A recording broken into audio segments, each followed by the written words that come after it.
Welcome back to the Golden State with Mates post-game live after the Warriors officially secure the seventh seed in the NBA's Western Conference. I feel like I've just had about 10 years of my life taken away from me with some health concerns after that game. This was probably the first game all season where I've been proper nervous, and I feel like my heart rate, like my heart was just beating through my chest almost the entire game, particularly down the stretch there in that fourth quarter. I think I just went into this thinking, okay, if the Warriors lose this game, their season's pretty much done. Even if they were to secure the eighth seed, the difference between coming up against the second seed Rockets as the seventh seed and the number one seed Thunder as the eighth seed is quite dramatic. And I think going into this game, I thought, yeah, if we lose this, the season is basically done and dusted. But fortunately, that is not the case. The Warriors hold on in a game that had basically everything.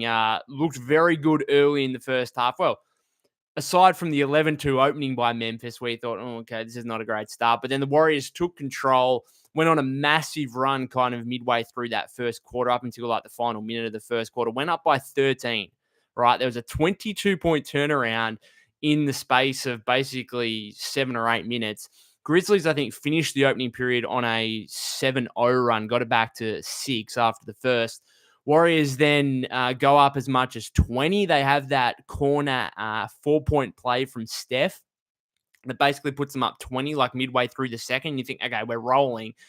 And then from there, things got very, very anxious. Memphis come fighting back. They got within, 12 at half, and then they, really dominated the third, got back to within 3, and then took the lead in the fourth quarter. And you're like, oh, God, if we lose from here after being up 20, that's going to be a complete disaster. Fortunately, Steph came through, but I think the big storyline from this game was undoubtedly Jimmy freaking Butler. Man, like, this is what the Warriors envisaged, right? When you make this trade in early February for Jimmy Butler, this is exactly how it is supposed to play out. You get to a big, pretty much do or die situation, and you get a legit superstar caliber player to pair with Steph Curry. Let's be honest, no one else for the Warriors really played well in this game. It was Steph and Jimmy combining for 75 points. GP2 and QP, I think, in the first half were excellent. But aside from that, Draymond did some things defensively, but also fouled out in the final minute. And it was really just the two-headed monster of Steph and Jimmy that just got the Warriors over the line, and particularly Steph there in the fourth. Couple of huge threes in the final 2 minutes that were so crucial, because some of the officiating, and I'm sure you guys have already mentioned in the comments, some of the officiating in the final minute was as bewildering officiating as I've ever seen in an NBA game. Like, I do not know what they were on, what was happening. Now, granted, I think the Warriors probably were fortunate earlier in the game with some calls, earlier in the fourth quarter, like that one where Scottie Pippen was called for a foul when he just legitimately didn't touch Jimmy whatsoever. And even Jimmy kind of looked over to the bench and was like, oh, got away with that one. They called a foul on a layup that I just blew. I don't know what was going on down the stretch in that final minute. Like, Zach Edey got 2 free throws on a loony foul out of completely nothing. I just thought Moses called a timeout and that was it. Not sure how Edey got 2 free throws down the stretch. Pods, you could see, Jimmy turns the ball over, horrible play, in the final 40 seconds. Scottie Pippen's driving to the rim. You can see Pods. He's like tracking him the whole way, thinking, I'm going to block this. And he did. It was a great defensive play, and the ref called a foul for a reason I'm not particularly sure, right? I don't know, some of the stuff. And then, Memphis have a chance to tie. They're down 3 with 5.4 seconds left. Don't even get the ball in, and the refs call a 5-second violation. Man, the heart rate was pumping in that final minute. It got way too close for comfort. I think the first thing in that final minute, once Steph hit that second 3, you go up 6 with a minute to play. You think, okay, surely we can't lose from here. Surely we can't lose. I think the biggest thing was the Draymond foul. What are you doing? Why is it worth trying to gamble heavily on a steal in that situation when you're up 6 with a minute to go, when you're playing with 5 fouls?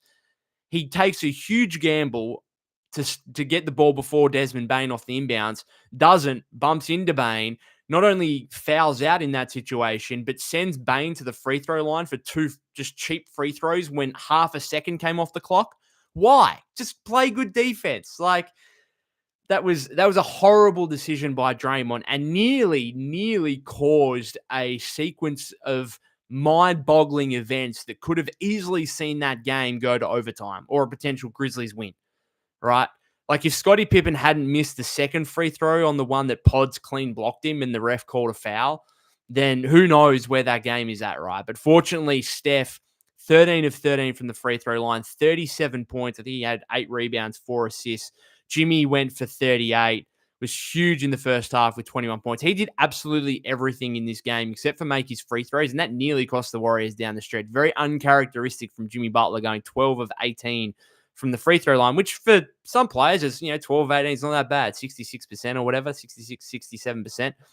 But for Jimmy, like prior to the Clippers game, he was 61 of 63 from the line over his previous 8 games. He then missed some against the Clippers, which proved crucial. And then again, just missing some of these free throws. Like, man, what is going on? He should have had over 40 points in this game, and the game probably shouldn't have been as close as what it was. But fortunately, the Warriors hold on. They'll now face the Houston Rockets in the first round.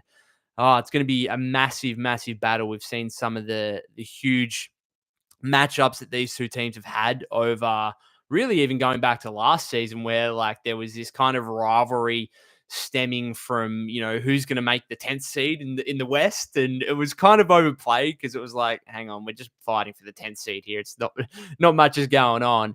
But now we have a legit playoff matchup, 2v7, and the Warriors, I think, are going to give themselves a fair shot because you can look at it and say, you know what? Golden State might have the 2 best players in this series. And if you've got the 2 best players in this series, you're a legit shot. And so my first initial thoughts, now you get 4 days off, first games on 4 or 5 days off, first games on Sunday at Toyota Center.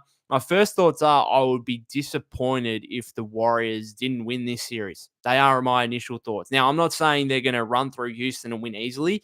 By any means, this is a very, very good team. No doubt about that. We saw what they did to the Warriors at Chase Center only a couple of weeks ago, just completely negated Steph and Jimmy, kept the Warriors. Look at, okay, who's the best player on the floor?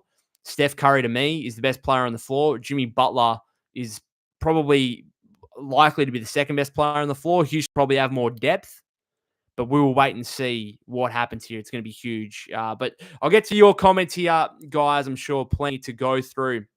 Logan says, Guy Santos showing his value. Guy should be getting all of Buddy's minutes. Really interesting rotation from Steve in this one. It was shortened to 7, you could almost say.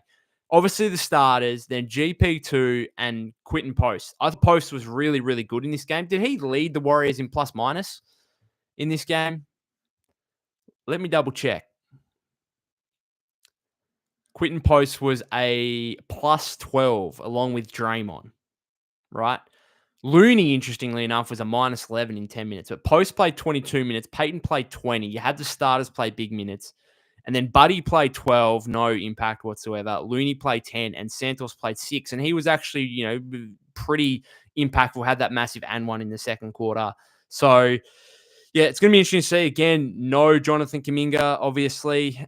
Does that change at all against the Rockets team that is young and athletic? And we've seen Kuminga have some success against the Rockets in the past. Maybe, but it's still unlikely, in my opinion. Logan says, Pippen holding Steph the whole game. The amount of times I saw Pippen hold and grab Steph was crazy. He finally fouled out in the final 10 seconds or whatever, Scottie Pippen. Look, if you're him, you're just trying to get away with as much as possible, right? And obviously, the further this goes, the more important these matchups become. The bigger the officiating is going to be analyzed, and the more important that the officiating is going to be, and that some of those calls down the stretch were just goddamn awful. JSO says this is the worst reffing in NBA history. They were making things up. They were legit making things up, right? And that's the thing to me. Like, why did Edie get 2 free throws? Like, the block by Pods.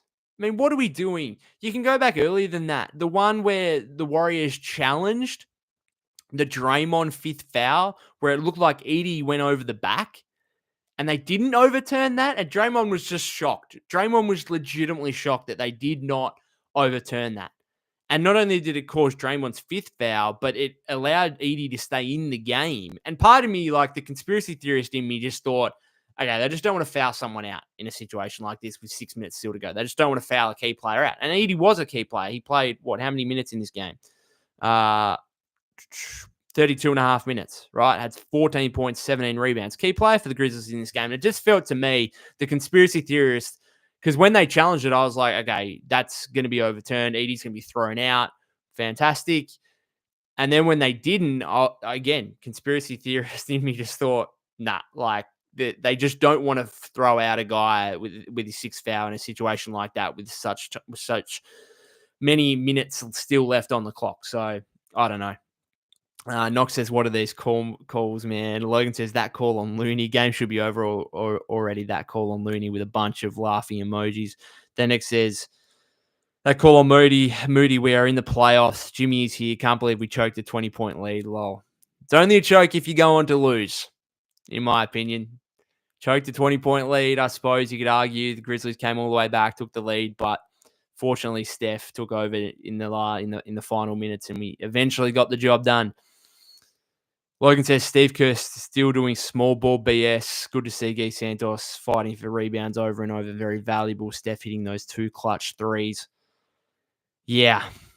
It's going to be interesting to see what happens with the rotation, because you can certainly argue that Guy should be taking like all of Buddy Hield's minutes. I kind of mentioned that after the Clippers game the other day. The GP2 stuff's really interesting because he was excellent in the first half. And I don't have... People think that, after my comments on Sunday, after the Clippers game, people were saying that I'm like a GP2 hater and stuff like that. No, I really like GP2. I think what he's done over the second half of the season since the All-Star and since the All-Star break has been excellent. He's been in really good form. He's been hitting his threes at a higher level. So I don't have an issue with GP2. I'm just going by what I see in a game-by-game basis. And to me, he could not stop James Harden whatsoever. And I think throwing more size at Harden with a Moses Moody in overtime may have made a difference. And also Moses is going to take a 3 if he's wide open, right? GP2 might also, I think he took six or 5 threes in this game. 2 of 6. GP2 took 6 3-point attempts in this game, which 2 of 6, it's not great, but it's not horrific either. He probably, if he didn't make a couple of those early ones, he probably wouldn't have put up 6. So I don't know. Like, I'm not a GP2 hater. I like GP2. I hope he comes back in the offseason, probably on a minimum contract, given where the Warriors might be from an attack standpoint. But I'm certainly not a GP2 hater, and I was fine with him playing 20 minutes. I thought he played reasonably well in this game, particularly in the first half. He was a big game changer off the bench. But it's going to be interesting to see what happens moving forward, because I think things have just got to be on a game-by-game basis, right? And I had no issue. I was actually kind of surprised they brought Pods back in for GP2 down the stretch. I wouldn't have complained if GP2 stayed in the game for Pods, if I'm being honest. Like, Pods really didn't provide a whole lot. Would have provided plenty had that block not been called a foul in the final minute. But he goes 3 points, 4 rebounds, 3 assists, 2 steals, just 1 of 7, 1 of 5. So not a great game for him.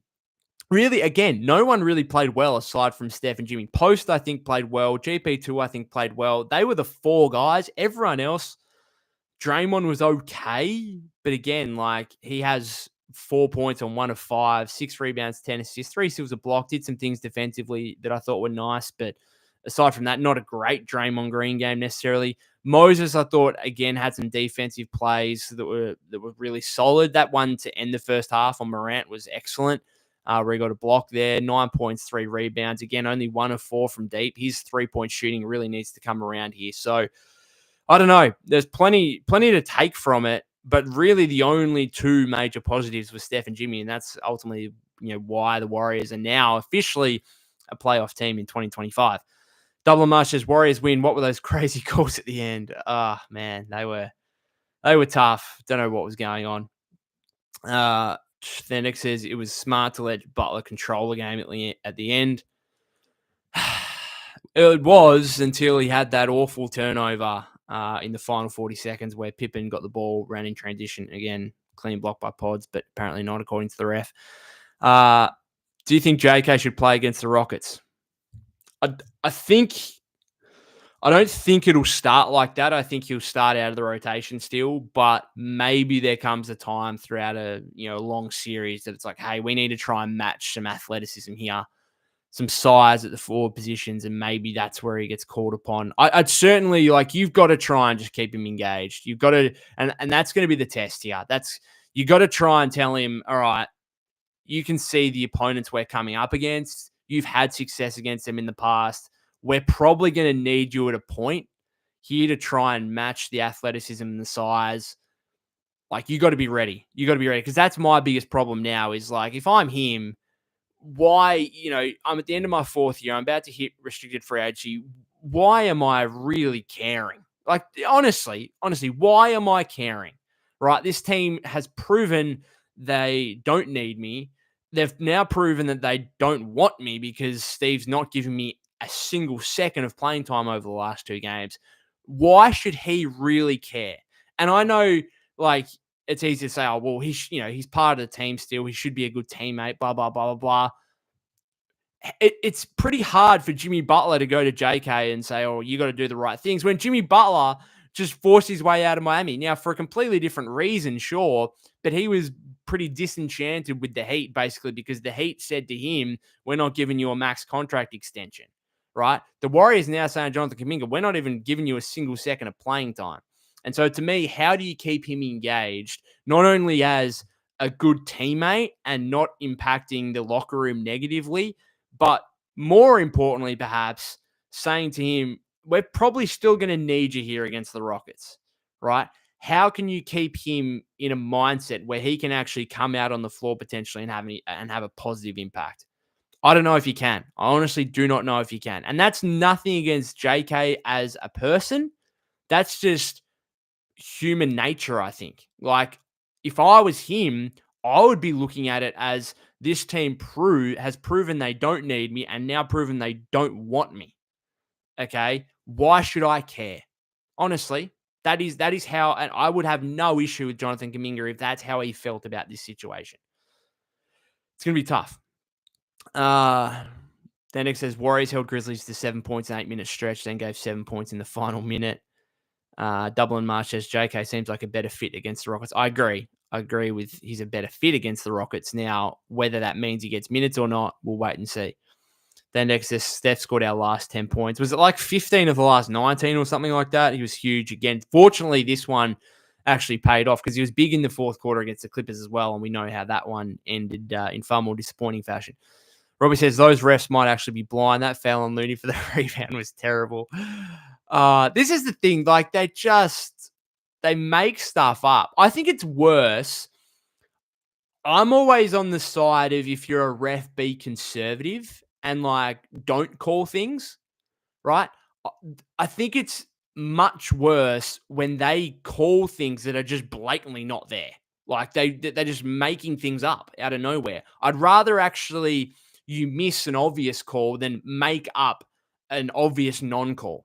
Make up a BS decision, a BS foul or whatever it is. I don't know. I think I prefer the egregious, obvious non-calls over just some of those ones down the stretch where they're just making up fouls out of nowhere. They're dead set making fouls out of nowhere. And I don't know. Again, I'm not going to compare myself to the NBA, but I get it playing Social League on Tuesday night. Anyone that's played any level of sport, the officiating gets really, really frustrating. And I'll put my hand up and say, I had to hold myself back and it's not something I'm proud to say, but last night I drove to the basket, got hammered on the wrist, didn't even put a shot up because I just got hammered on the wrist. I was like, I'm going on the free throw line. And because I didn't put a shot up, the ref, who was a young female, who I think she was probably 12, 13 years old, legitimately, called a travel. And I was I had to try and hold myself back and I was like, if it was an older male referee, then I would have gone well in. And I was kind of there, just shocked that fortunately one of the older referees came in and said, no, that is a foul call. So I did go to the free throw line, knocked 2 down, actually shot decently from the free throw line last night. But I actually went up to the female referee, the young girl, afterwards and apologized. I said, "I'm sorry for my reaction. Obviously, it just is what it is, and it's very hard not to get frustrated in certain situations when you're playing." And even watching this game down the stretch, I was just like watching the TV in utter awe of what I was watching with some of those officiating decisions.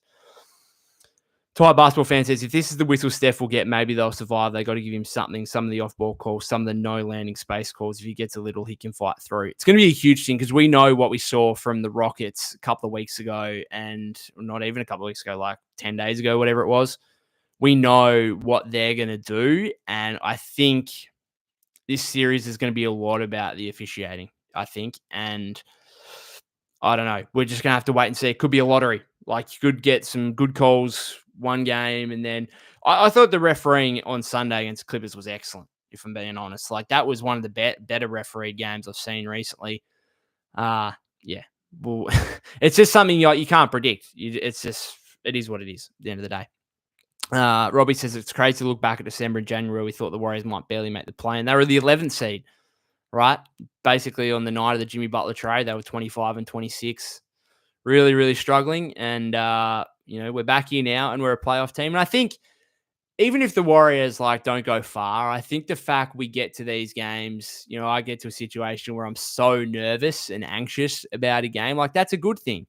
And I think the fact that we get to a situation where we give Steph a chance, and I think that's all that Steph wants. It's like, I don't need the team to be, an utter dominant championship contending team the dynasty years or something like that. I'm not asking for a recapture of the dynasty years. I'm just asking for a chance, right? Give me something. And he's got Jimmy Butler now, right?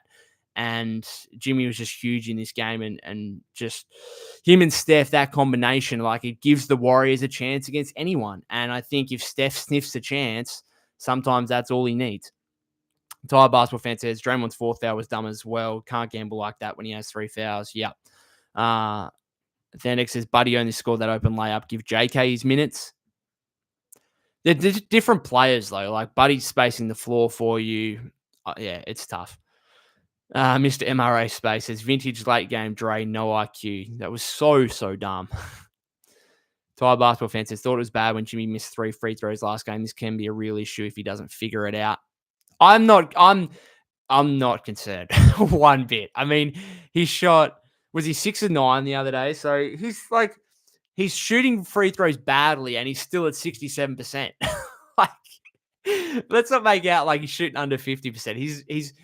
We're concerned and he's shooting 67%. I'm not concerned by any means. I mean, in the previous 8 games before these last 2, he was 61 of 63.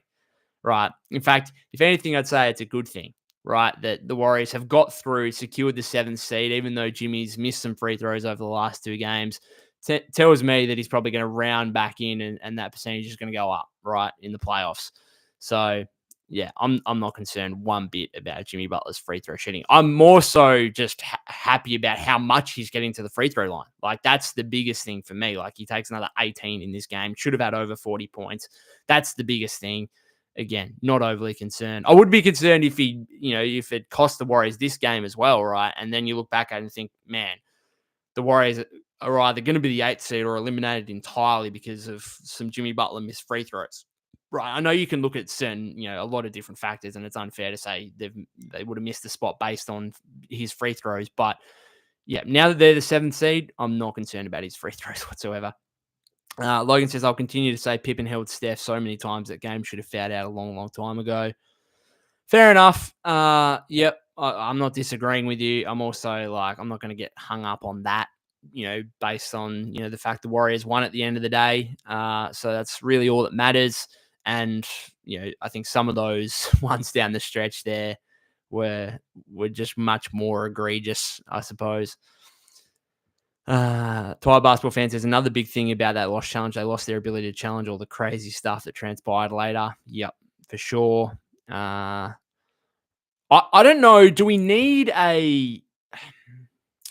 to change the system a little bit with challenges where refs can look at plays on their own in the final 2 minutes? I think I would do that. I would say, all right, I also just think you should get a challenge until, and they're not going to do this because like there's going to be games where refs are just that bad that teams are going to be challenging every call and getting it right. But I've always been of the opinion of, okay, if you challenge and you get it right and you obviously keep it the first time, but if you do it again, you get to keep it, and you just continue to you continue keeping your challenges until you get one wrong, right? That's my opinion, but I know like they're just not going to put the refs under that kind of pressure, and they don't want to get to a point where all of a sudden a team's had 10 straight correct challenge calls and the refs look horrific, right?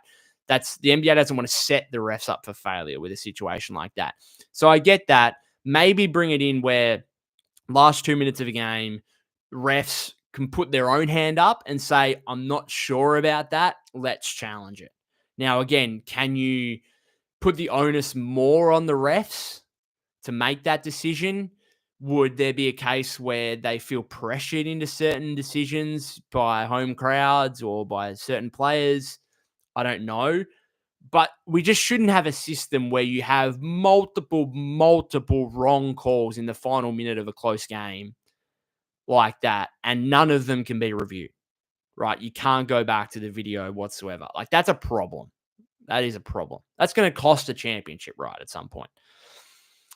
Robbie says, I'm a big JK fan, but if I was him, I would want to leave. He has so much potential in certain systems. Yeah, I suppose the Warriors still have the cards somewhat in the fact that he's a restricted free agent. But otherwise, like, I'm not sure how you can look at this current situation and think that either party has much interest in a reunion in the offseason, in coming back together on a new contract. Kuminga certainly wouldn't. He'd be like, no way I'm staying here. Now, technically, he can go out and get whatever offer sheet he wants, and the Warriors can still say, man, you're staying here because you're a restricted free agent. We're matching. So the Warriors still have that in their back pocket.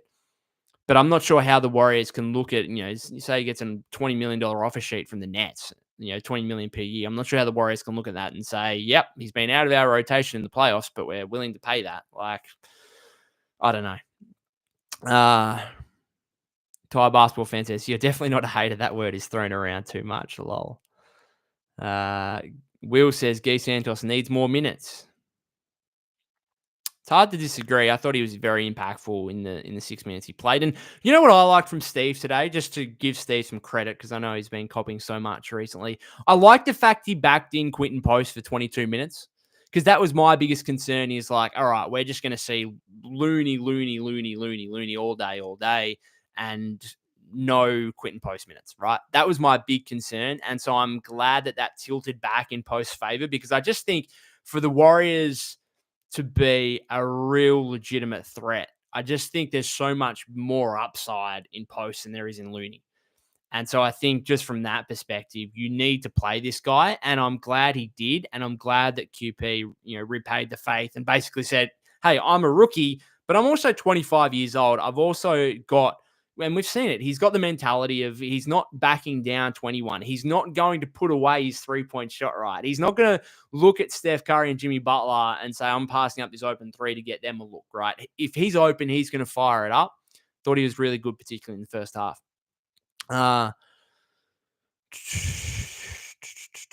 Will says, yeah, Kerr's still doing the small ball stuff and letting our guys get overpowered.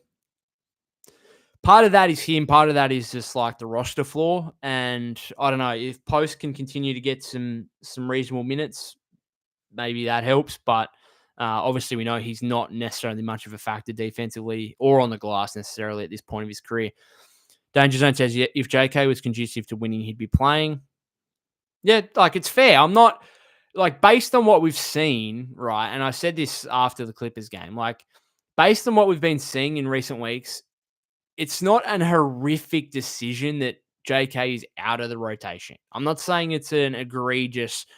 I'm not here stamping my feet saying Jonathan Kuminga has to be in the rotation, right? So I'm not even like having a crack at Steve for that. I'm just having a crack at Steve and the organization as a whole for letting it get to this situation where he's at the end of his 4th year and now he's out of the rotation.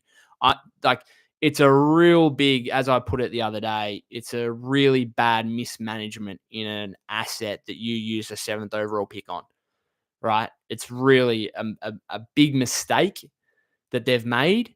I'm not saying this mistake of him being out of the rotation right now is a mistake, but just in general, the entire situation is horrific. It just is. Jackson says the role players not shooting well at home is slightly worrying. Yeah, the Moses thing I think is probably more of a concern because he's been trending this way for a while, but maybe that means that, the trend is about to go back up on the eve of, as the playoffs start. So hopefully that might be the case. Berserk Monk says those refs were horrible. There was like 3 horrendous calls in a row against the Warriors. They really tried to gift this game to the Grizzlies. Johnny says Curry and Butler 75 points, rest of the team 46, a bit concerning. To a degree, yeah. I mean, other guys have got to step up, no doubt about that. Moses has got to hit his shots, same as Pods. Those two in particular, given they play so many minutes, that's going to be crucial. But it is also like the playoffs where there's so many possessions to me where like some of the role players in the regular season would like catch the ball and then go make a play or shoot the ball immediately. Like there's so many plays like that where now, because it's do or die high stakes basketball, it's like I'm getting off the ball straight away. I'm catching the ball and then I'm looking for where Steph and Jimmy are. And that's what it is. And you just get the ball in your best player's hands more, right? I think that's just what the playoffs are, right? Every possession means everything now. And therefore, I'm not giving the ball to Brandon Bajemski and let him drive to the rim and pump fake and then pump fake again and try and get a layup up or go to a step back mid-range jump shot or a step back 3. I'm not allowing that. I'm getting the ball to Jimmy Butler, Steph Curry, and that doesn't mean other guys aren't going to get shots. But most of it is going to be catch and shoot or in transition. It's not going to be other guys, going off the dribble, making plays for themselves. Okay, because you are going to get the ball in your hands of your best 2 players, and therefore they are going to create absolutely everything for you. I mean, how many points did the Warriors have in this game that basically weren't scored or assisted by Jimmy or Steph? Because they combined for 75 and they combined for 10 assists, and we know that Steph gets so many assists. Well, assists that aren't called assists, but they're basically assists from him just by his movement. So it is what it is to a degree, but yes, the other guys are going to have to play well. Fenix says Pods hasn't been playing well. We need to lock in.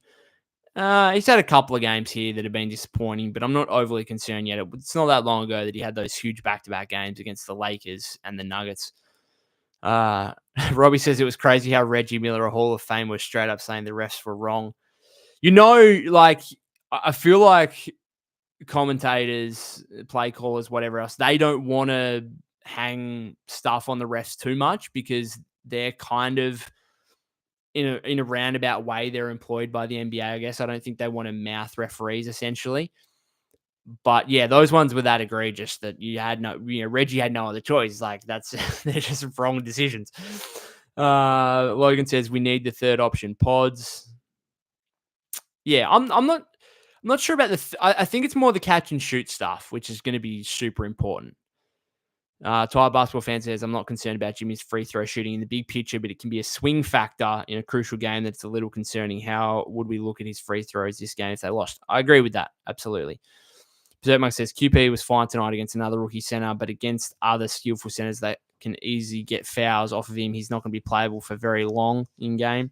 Well, just looking at this Rockets matchup, I suppose like Steven Adams is their backup, so it's going to be Şengün and Adams. You could probably play him out there with Adams and try and draw Adams away from the basket. I suppose, can he keep Adams off the offensive glass? That'd be the biggest thing. If there's minutes where those guys are kind of battling it out at center, Adams, we know, one of the best rebounding bigs in the NBA, can Quentin keep him off the glass. And obviously, Edey was huge in this game on the boards. He had 17 rebounds.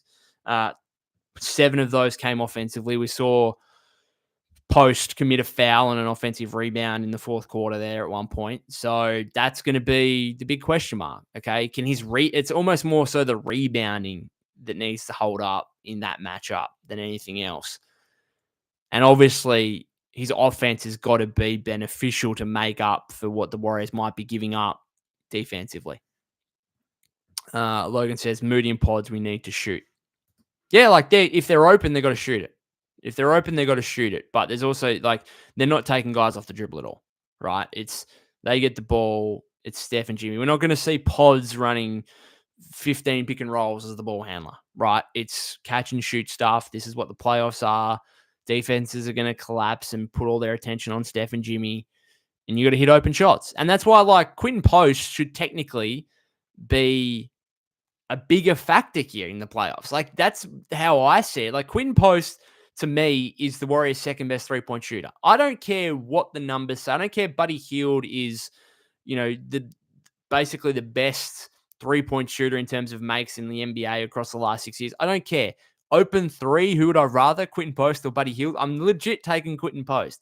So to me, he should be a bigger factor here come the playoffs, where the spacing is probably going to be more important for Steph and Jimmy, right? So if anything, I think his minutes should go up. But it's going to be fascinating to see how the Warriors balance that with what they give up defensively and stuff like that.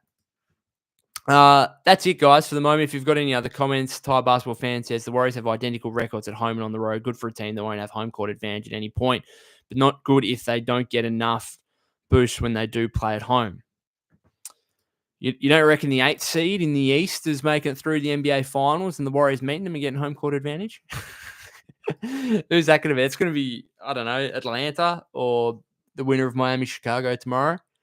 I'm actually looking forward to the next couple of days. I get to watch play-in tournament basketball now, knowing that, and I like it, except for when your team's playing. The play-in tournament's great, except for when your team's playing. So the fact the Warriors are through now, can enjoy the Chicago Heat game tomorrow, Dallas and Sacramento, who the winner of that game might give themselves a shout in Memphis, because we obviously saw the Jar injury. We'll see how he pulls up from that one.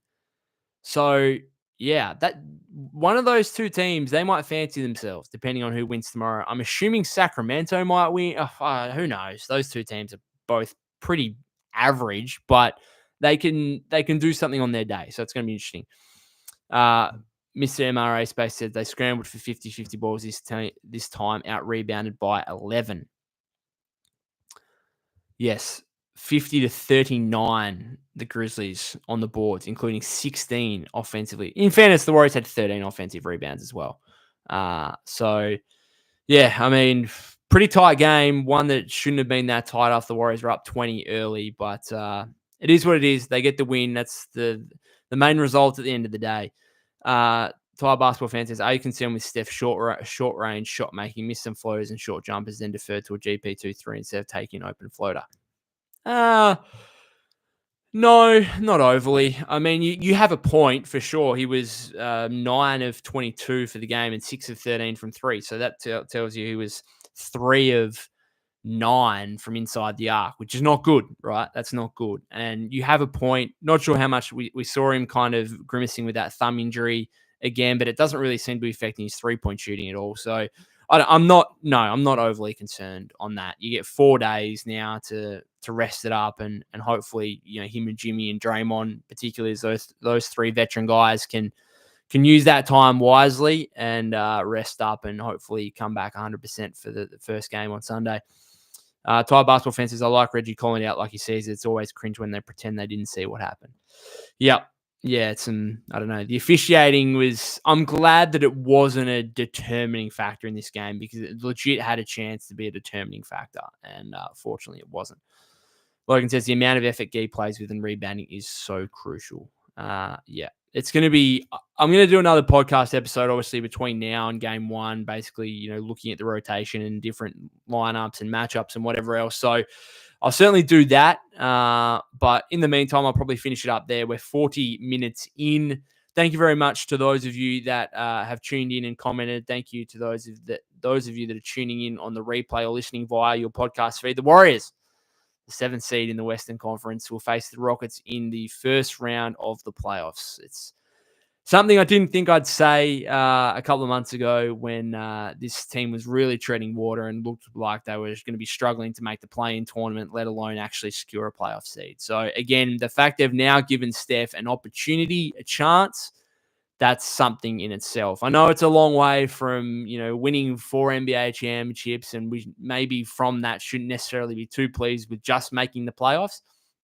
But I think it's still something to be celebrated based on where this team was at only a couple of months ago. If you haven't subscribed to the YouTube channel already, that would be greatly appreciated. You can follow me at POK252. That's POK252 on X/Twitter. I'll be back with another podcast episode in the next couple of days. Thanks again, guys.